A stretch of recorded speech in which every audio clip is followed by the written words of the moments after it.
सबका साथ सबका विकास, क्या ये नारा आपने कभी सुना है? अगर नहीं सुना तो आप सुन लीजिए। सबका साथ सबका विकास। सुनने में बहुत अच्छा लगता है ना। एक ऐसा नारा, एक ऐसा बात है जिसमें हर एक व्यक्ति को साथ लेकर चलने की बात की गई हो। लेकिन आज इतने सालों बाद एक सवाल पूछना जरूरी है, क्या सच में सबका विकास हुआ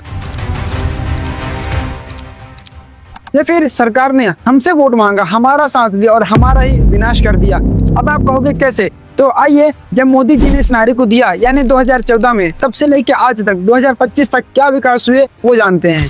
2014 में नारा दिया गया सबका साथ सबका विकास, और उसके यानी ठीक 2 साल बाद 2016 में क्या विकास किया? पूरे देश में नोटबंदी कर दी। इस नोटबंदी की वजह से लोग खुद के पैसे निकालने के लिए 2 से ढाई घंटा बैंकों के बाहर इंतजार करते रहे। दिक्कत तो हो रही है मैम, बहुत ज्यादा परेशानी हो रही थी, काम से भी हर्जा हो रहा है सारा। एक रिपोर्ट देखिए जहां एक फैमिली ने अपनी शादी की रस्म सिर्फ और सिर्फ चाय पाने से अदा की। द टाइम्स ऑफ इंडिया की ये रिपोर्ट देखिए जहां आगरा की जूता फैक्ट्री में काम करने वाले करीब 2 लाख दिहाड़ी मजदूर जो जूता बनाने का काम करते थे वो बेरोजगार हो गए। क्यों? क्योंकि उनके मालिक के पास उन मजदूरों को कैश में भुगतान करने के लिए पैसे नहीं थे। लेकिन उन मजदूरों को इस नुकसान के बदले सरकार की तरफ से कोई सहारा मिला? सवाल यह है कि जिन लोगों की रोजी रोटी छिन गई, क्या उनके घर का चूल्हा जलाने की जिम्मेदारी सरकार ने ली थी? क्या सरकार के इस नोटबंदी के बड़े फैसले से पहले उन मजदूरों या उन लोगों को चेतावनी दी गई थी जो रोज कमाते और रोज खाते थे, जिनके लिए एक एक रुपया उनके लाइफ के लिए बहुत ज्यादा इंपॉर्टेंट है? 2019 में मोदी जी ने इस नारे को और आगे बढ़ाया, यानी सबका साथ सबका विकास सबका विश्वास। सबका साथ सबका विकास सबका विश्वास। और उसके कुछ ही समय बाद देश ने देखा लॉकडाउन, कोरोना। आज रात 12 बजे से संपूर्ण देश में संपूर्ण लॉकडाउन होने जा रहा है।